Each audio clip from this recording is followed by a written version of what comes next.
ମୋତେ କେହି କିଛି କହିନଥିଲେ, ମୋତେ ଖାଲି କହିଲେ ଆପଣ ଖାଲି ଆସନ୍ତୁ, ଆକ୍ସିଡେଣ୍ଟ ଅଛି ହେଇଛି, ଆଇସିୟୁରେ ଅଛନ୍ତି। କିନ୍ତୁ ମୁଁ ନ୍ୟୁଜ୍ରେ ଦେଖିଲା ବେଳକୁ ଆଉ ନାହାନ୍ତି, ନ୍ୟୁଜ୍ରୁ ହିଁ ଜାଣିଲି।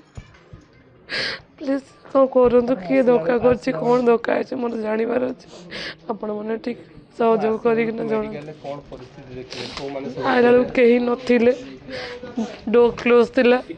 ମୁଁ କହିଲି ତାଲା ସେ ଓପେନ୍ କଲେ, ମୁଁ ଦେଖା କଲି, ତାପରେ ତାଲା ବନ୍ଦ କରିଦିଆହେଲା।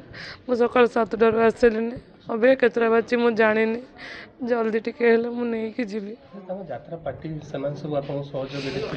ଖାଲି କଲ୍ କରିଥିଲେ ମୋତେ, ମୁଁ ଆସିଲା ବେଳକୁ କିନ୍ତୁ ଏଠି କେହି ନଥିଲେ। ମୋତେ କଲ୍ କରିଥିଲେ ଆସିବା ପାଇଁ, ଖାଲି ଆସନ୍ତୁ। ନ୍ୟୁଜ୍ରୁ ଦେଖିଲି, ଆସିଲି, ଆସିଲା ବେଳକୁ ଏଠି କେହି ନଥିଲେ। ବର୍ତ୍ତମାନ ଆପଣ ଦେଖୁଛନ୍ତି ଅବି ଆସିକି ସେ ପହଞ୍ଚିଲେ, ଆଉ କିଛି କହିପାରିବିନି।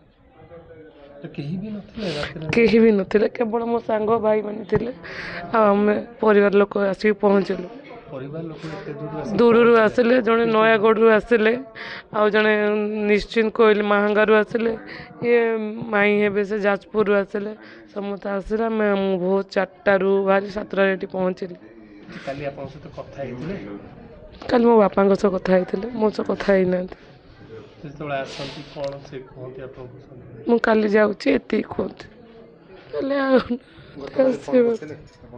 କାଲି ଫୋନ୍ କରିନଥିଲେ, କିନ୍ତୁ ବାପାଙ୍କୁ କହୁଥିଲା ଯେ ବାପାଙ୍କ ସହ କଥା ହେଇଥିଲେ ମୁଁ ଯିବି ସକାଳେ। ବହୁତ ଖୁସି ଥିଲି ଆସିବେ ବୋଲି। 15 ଦିନ 17-18 ଦିନରେ ଆସିନାହାନ୍ତି। ନଭେମ୍ବର 17 ଲାଷ୍ଟ ମୁଁ ତାଙ୍କୁ ଦେଖିଥିଲି।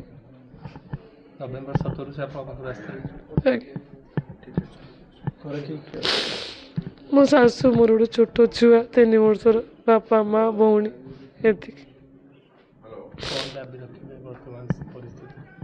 କିଛି ଦାବି ନାହିଁ, ମୋର ତ ସବୁ ସରିଗଲା, ଦାବି କିଛି ଦାବି ନାହିଁ।